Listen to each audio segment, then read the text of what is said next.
Eto mga idols, ngayong taong 2025, napakadaming underbone or super map bike na nilabas. Hindi lang dito sa atin sa Pilipinas, kung hindi sa ibang bansa din, dito sa Southeast Asia. At ito nga ating bagong Raider R150 na may bago tayong model type, no? At yan po, inimprove pa at pinaganda pa ng Suzuki Motorcycle Philippines. And dalawang version nga or bagong type ng model ang ilalabas ngayon ng Suzuki Motorcycle Philippines. At meron nga tayo, ang tawag nila dyan ay Raider R150 Blade Edition. Yan po yung ating mismong actual unit na picture. At ang mga color na available na mabibili natin. So meron tayong 4 na bagong colorway mga idol. So ano na nga ba ang binago? At ano nga ba ang ating aasahan dito sa bagong Blade Edition na Raider R150? Meron ba tong malaking features na pwede nating sabihin na sulit ba ang upgrade na to? Or pareho lang siya ng bagong Raider R150 fuel-injected version na meron lamang slight or konting binago? Kaya mga idol, samahan niyo ako at isa-isahin natin yan. Kung mahilig po kayo sa mga motorsiklo, sakto po ang ating YouTube channel. Kaya don't forget to subscribe at hit nyo ang notification bell para lagi kayong updated in our next vlog dahil mahilig po tayong mag-update at magbigay ng motorcycle news, especially sa mga bagong paparating na motorsiklo. Mga idols, abangan na po natin ngayong month of November ang latest model na Raider R150. Yan nga po ang Blade Edition. And ang expected launching ng bagong model na yan ay sa first week of November. So mga idol, mabibili na rin yan in first week of November. Yung unit na yan ay mag-a-arrive na rin sa lahat ng Suzuki store and all dealership na merong multi-brand, yung nagbebenta ng merong Suzuki. And para naman sa engine type, same pa rin po ang engine natin dito. 147.3cc, single cylinder, 4 valves, liquid cool, double overhead camshaft, fuel injected, at meron niyang Suzuki Eco Performance Plus. Yan din po, may max power 18 HP, max torque 13.8 Nm. At ang bago dito mga idols, yan po, meron tayong add-on features, Suzuki Clutch Assist or ang tawag po ng Suzuki dyan para sa ating assist and sleeper clutch. So mas maganda na ang clutch system natin, mas malambot. Pangalawa, pag tayo po ay nag-decelerate or nag-accelerate, no?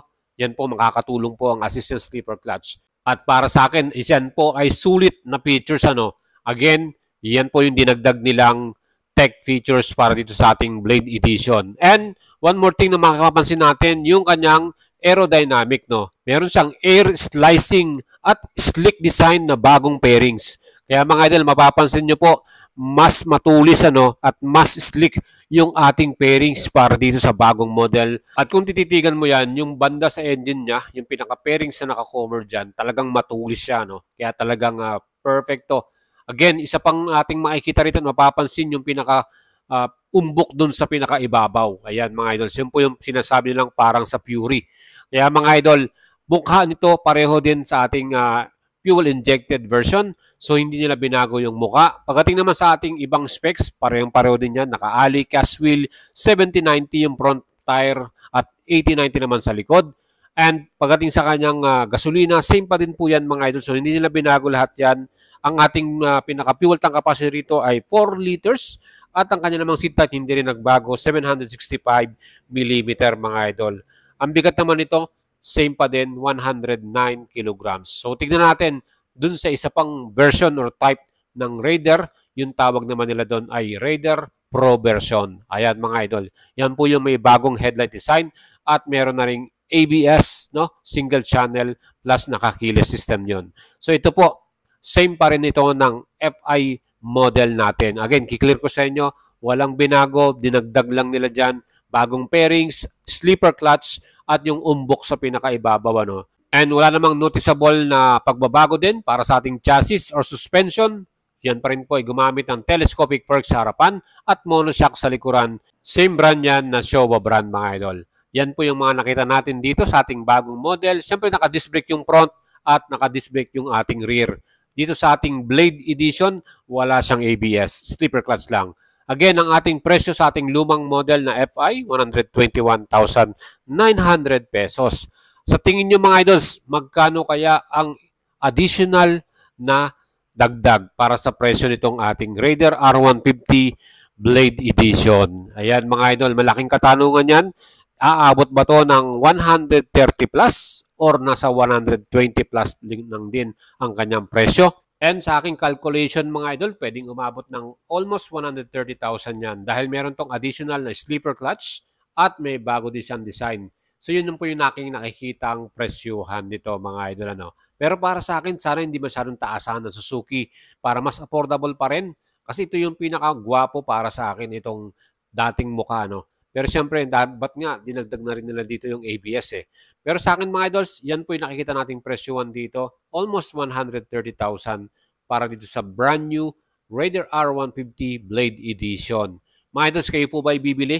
Kasi yung apat na color na nakita natin dito, meron pa rin tayong color white na may combination ng gray color.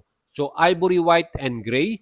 Meron din tayong blue and gray, red and black, at blue and gray. Ayan po yung mga nakita natin. So, meron din tayong black and gray. No? Yan po, apat na kulay yan.